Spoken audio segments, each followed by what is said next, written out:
Quando se pensa em um Estado policial, tendemos a imaginar um estilo de existência orwelliano, onde todos são esperados para se comportar de uma certa maneira e são constantemente monitorados e escrutinados pelas coisas que fazem ou que não fazem por um poder superior com intenções sinistras. Embora pareça ficção científica, os métodos de controle de pensamento, 24 de 7-1, poder autoritário tirânico torturando dissidentes de 1984, tem sido uma realidade. No mundo moderno de hoje, de tecnologia, inteligência artificial e táticas governamentais para controle, alguns argumentariam que é mais evidente do que nunca, particularmente em países como a Coreia do Norte e a China. Algumas pessoas afirmam que todas as nossas interações sociais, como movimentos, chamadas de voz e mensagens de texto, estão sendo gravadas e armazenadas. Então, é um pequeno passo para supor que esses dados estão sendo exibidos para uma elite perversa de funcionários do governo e instituições de alta tecnologia. Mas, claro, tudo isso é apenas especulação e teorias da conspiração. Mas, embora nossa dependência da tecnologia seja uma questão moderna, o poder e o controle exercidos por um poder coletivo não são novidade e remontam séculos de uma forma ou de outra. No episódio de hoje, vamos investigar o terrível legado da Gestapo, a polícia secreta de Hitler, cujo reinado de terror durante a Segunda Guerra Mundial foi marcado por tortura, vigilância em massa e assassinato. Então, quem era a Gestapo? Qual era o propósito deles durante esses anos tumultuados? Quais eram suas técnicas e métodos de aplicação da lei? O que aconteceu com eles depois que Hitler foi derrotado? Junte-se a nós enquanto tentamos entender a mentalidade e os comportamentos da Gestapo. Este é o Wars of the World. O nome Gestapo é uma abreviação para seu nome oficial em alemão, Geheimstaatspolizei, a tradução direta para o inglês sendo Polícia Secreta do Estado. No entanto, não foi a primeira força policial política na Alemanha ou mesmo na história da Europa, já que a Alemanha tem um longo histórico de aplicação burocrática. O principal dever da Gestapo e sua responsabilidade durante a Segunda Guerra Mundial e o Partido Nazista era erradicar impiedosamente qualquer e toda oposição aos nazistas dentro da Alemanha e seus territórios ocupados com extremo preconceito. O Sicherheitsdienst ou Serviço de Segurança, a Gestapo foi comandada para garantir a reunião de judeus em toda a Europa para deportação para campos de extermínio. A Gestapo era difícil de identificar, pois era composta por policiais à paisana, conhecidos como agentes da Gestapo, muitos dos quais haviam trabalhado anteriormente como investigadores, espiões ou informantes para a República de Weimar. Heinrich Müller, um oficial alemão de alta patente da Schutzstaffel e da polícia, chefe da Gestapo, trabalhou para a força policial em Munique desde 1919. O recrutamento era minucioso, garantindo que os mais experientes e bem treinados fossem designados para os papéis mais prestigiosos na organização. Eles conseguiram convocar seu tom de comando, determinação feroz e proeza estratégica para ter um impacto rápido e furioso em seus subordinados e, finalmente, na população judaica. Contudo, nem todos os agentes eram policiais experientes. Muitos haviam subido nas fileiras do serviço de inteligência SS, o Sicherheitsdienst, antes de serem designados para a força policial de Hitler. Esses homens foram recrutados por sua habilidade de perceber potenciais resistências à agenda nazista e engajar suas mentes no centro ideológico da máquina de propaganda de Heinrich Himmler. A influência e poder da Gestapo cobriam todas as bases e foram implementados rapidamente, pois tinha permissão para conduzir suas operações sem restrições civis ou medo de consequências. A detenção de milhares de sindicalistas, opositores políticos, judeus e homossexuais foi assustadoramente rápida e sem compromisso, com muitos sendo presos e enviados para os campos de concentração com efeito imediato.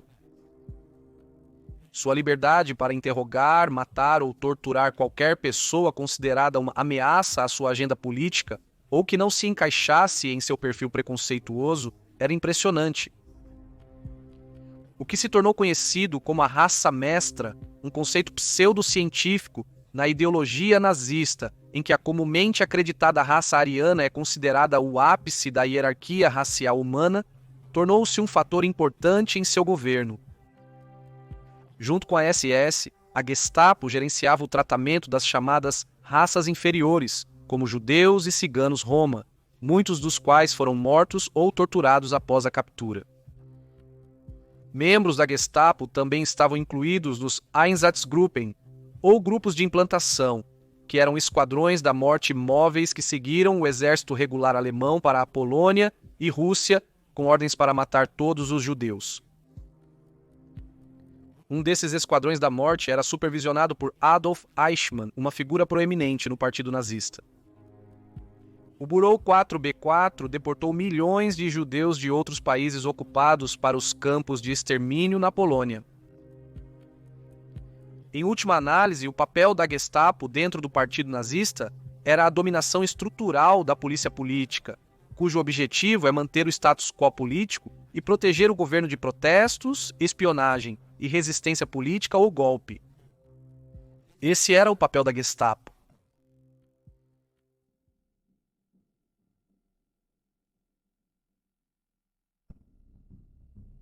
Agora que temos uma ideia de quem era a Gestapo e seu papel proeminente dentro do partido nazista de Hitler, vamos agora aprofundar e investigar suas origens, sua ascensão ao poder e seu reinado de terror durante a Segunda Guerra Mundial.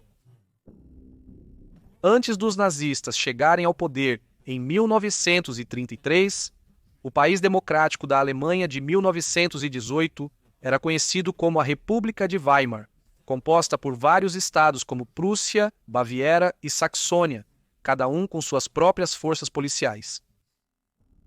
Na época, as liberdades individuais e legalidades eram protegidas por leis nacionais e instituições policiais políticas. Isso incluía a liberdade de expressão e de imprensa. Surpreendentemente, a República de Weimar utilizou seus executores para restringir e esmagar revoltas burocráticas e violência entre movimentos antidemocráticos de ambos os lados políticos, incluindo o Partido Nazista. No entanto, à medida que o tempo avançava e muitos eram atraídos pelos ensinamentos políticos, econômicos e sociais do regime nazista, ficou evidente que o Departamento de Polícia de Weimar era incapaz de controlar o aumento do tumulto racial, civil e político. Em 30 de janeiro de 1933, Adolf Hitler foi nomeado chanceler da Alemanha, e a primeira coisa em sua agenda foi implementar imediatamente um estado de ditadura e atribuir papéis a alguns dos homens mais educados, experientes e perigosos na esfera política alemã. O plano de Hitler de introduzir sua própria versão de uma força policial política era fundamental para sua visão de dominação doméstica e eventual mundial, começando com a erradicação de todos os oponentes políticos. Em fevereiro de 1933, mandados de emergência e ordens legais foram emitidos, isentando a polícia política de punições ou processos por violar limites constitucionais. Isso incluiu o decreto do incêndio do Reichstag.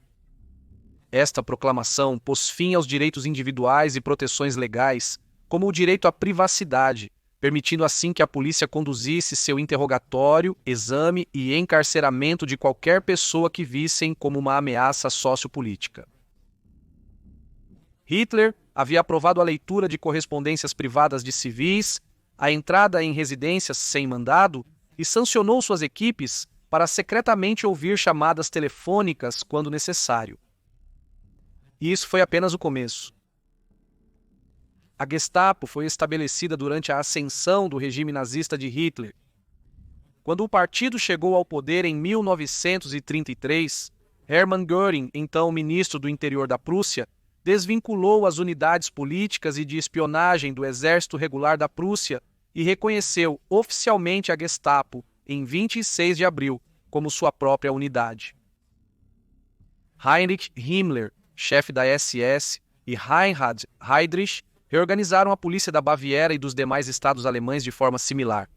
Himmler foi nomeado comandante da Gestapo de Göring em abril de 1934.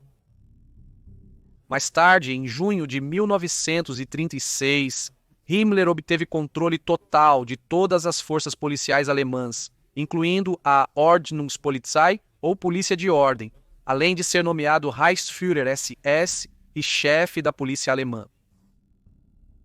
Sob o comando de Himmler, o conglomerado de forças policiais incluía o Ministério do Interior, a Força Detetive e os esquadrões de polícia uniformizados.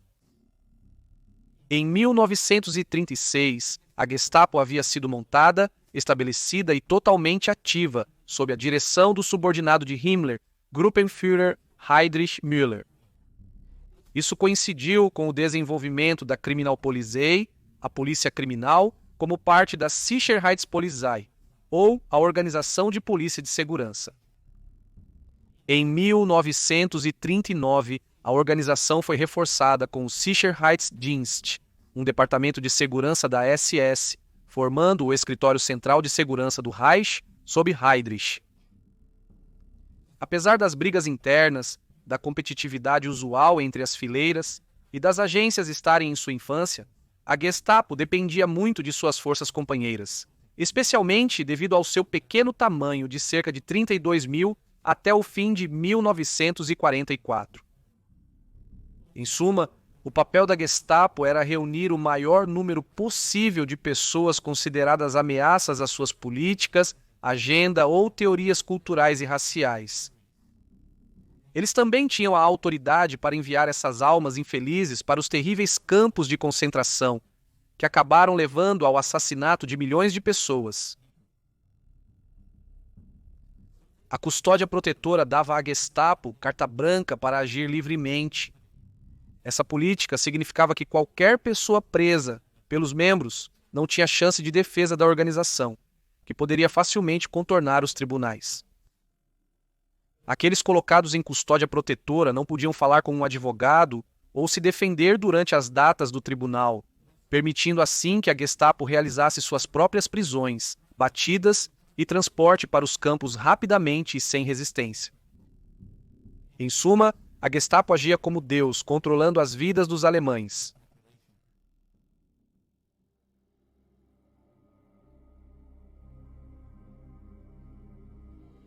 Qualquer pessoa com conhecimento básico da Gestapo estará ciente de quão impiedosos, assassinos e desprezíveis eram seus métodos, táticas e justificativas. Agora que entendemos como eles chegaram ao poder e rapidamente estabeleceram seu reinado de terror durante a intensificação da Segunda Guerra Mundial, vamos analisar algumas de suas regras e procedimentos implementados sob seu domínio.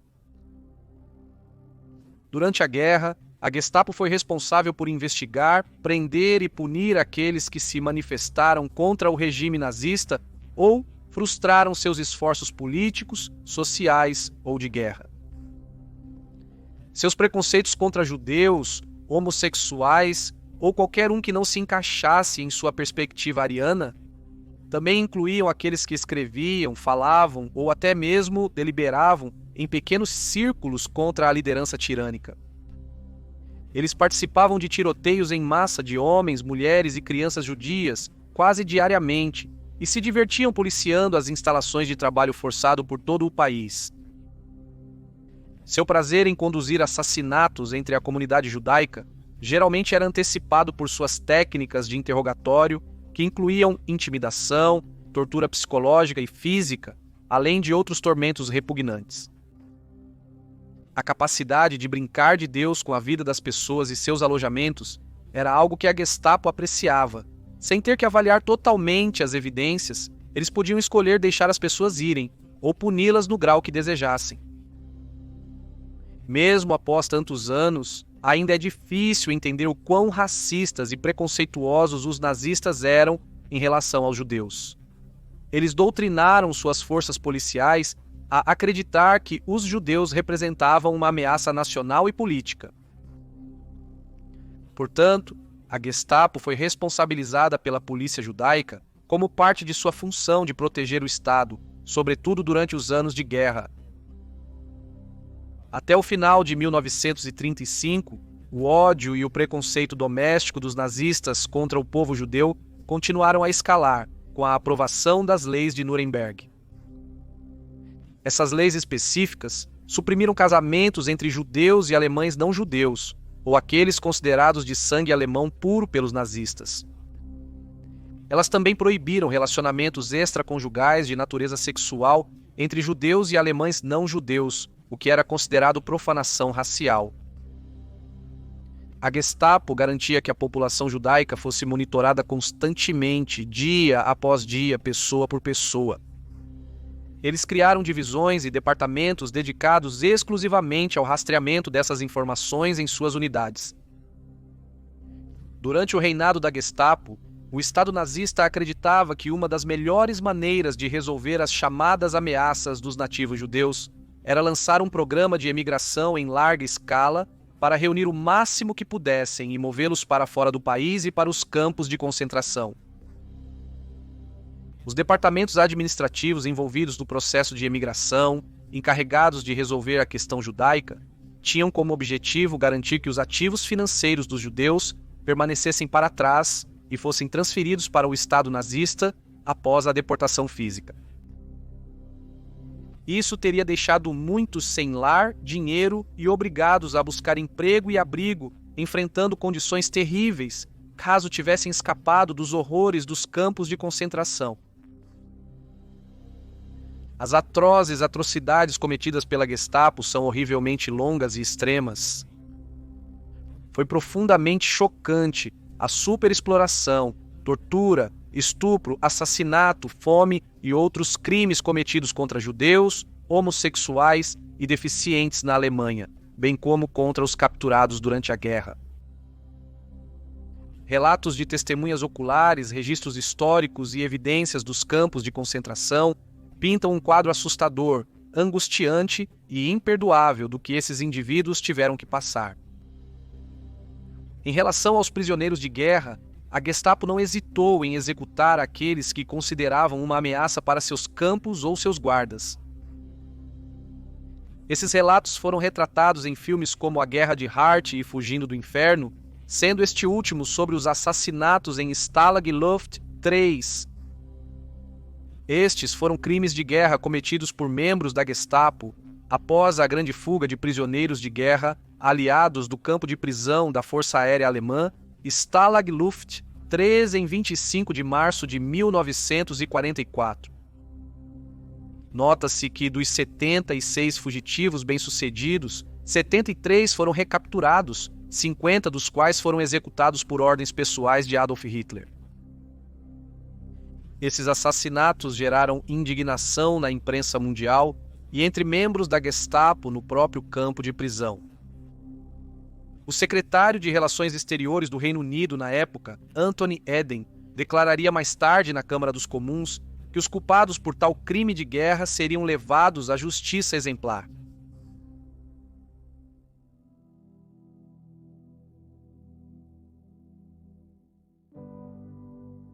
Com o fim da guerra, com as forças aliadas provando ser demais para o regime nazista de Hitler, a organização Gestapo finalmente desmoronou, apesar de suas operações de prisão de suspeitos políticos até o final do conflito. Nos julgamentos de Nuremberg pós-guerra, a Gestapo foi oficialmente condenada como uma instituição criminosa. Entre 14 de novembro de 1945 e 3 de outubro de 1946, os grupos aliados criaram um Tribunal Militar Internacional, ou Tribunal Militar Internacional, para julgar 22 criminosos de guerra nazistas e 6 grupos por crimes contra a paz, crimes de guerra e crimes contra a humanidade. Está documentado que 19 dos 22 foram condenados, e 12 Martin Bormann, Hans Frank, Wilhelm Frick, Hermann Göring, Alfred Jodl, Ernst Kaltenbrunner, chefe do Reichssicherheitshauptamt, Keitel, Joachim von Ribbentrop, Alfred Rosenberg, Fritz Sauckel, Arthur Sachsen-Quartz e Julius Streicher receberam a pena de morte. 3 deles, Walter Funk, Rudolf Hess, Erich Heder receberam penas perpétuas, com os 4 restantes, Karl Donitz, Konstantin von Jurat, Albert Speer e Baldur von Sirach, recebendo penas de prisão de menor duração. Uma figura-chave que não é mencionada nesta lista foi a do líder da Gestapo, Heinrich Müller, que nunca foi julgado após desaparecer no final da guerra. Müller foi declarado morto em maio de 1945, mas seu corpo nunca foi positivamente identificado, o que levou a muitas histórias, reivindicações e conspirações sobre seu destino final, nenhuma das quais forneceu evidências substanciais. O Tribunal Militar Internacional não parou apenas com os oficiais de mais alta patente da Gestapo. Organizadores, investigadores e co-conspiradores dos esquadrões policiais nazistas também foram presos, julgados e condenados por envolvimento.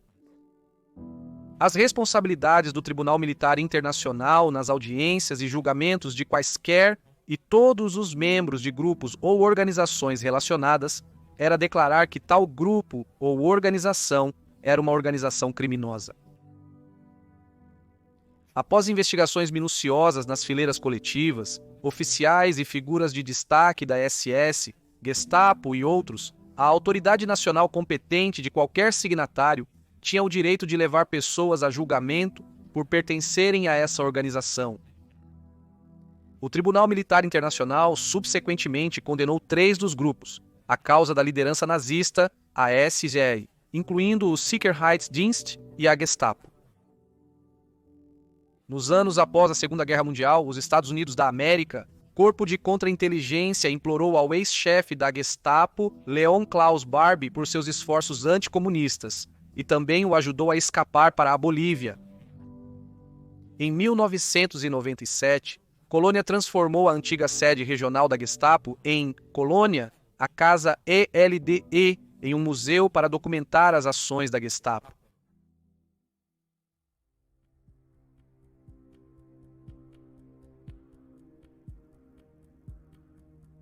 Vivemos em um mundo onde as ditaduras ainda estão muito em operação. Para muitos, os sinais são claros. Para outros, as linhas entre autoritarismo e policiamento de vários níveis podem ser borradas. A tecnologia foi fundamental nos programas de vigilância em massa globais. A ideia de que os celulares que carregamos são dispositivos de rastreamento, armazenando vários dados pessoais, pode ser assustadora, especialmente se esses dados forem usados de maneira nefasta. Felizmente, a realidade é que esses dados são usados principalmente para promover algoritmos online, fornecendo a você memes personalizados no TikTok ou vídeos para assistir no YouTube. E por favor, se inscreva, nem a propósito. Esse tipo de observação, 24 horas por dia, 7 dias por semana, não é nada comparado aos horrores impostos pela Gestapo. No final, aprendemos as lições das atrocidades que foram realizadas pelo regime nazista de Hitler e pelas unidades da SS e Gestapo? Talvez não. No entanto, há tanta informação e condenação generalizada das ações do Partido Nazista ao longo dos anos que sugere que o bem prevalecerá sobre o mal, eventualmente.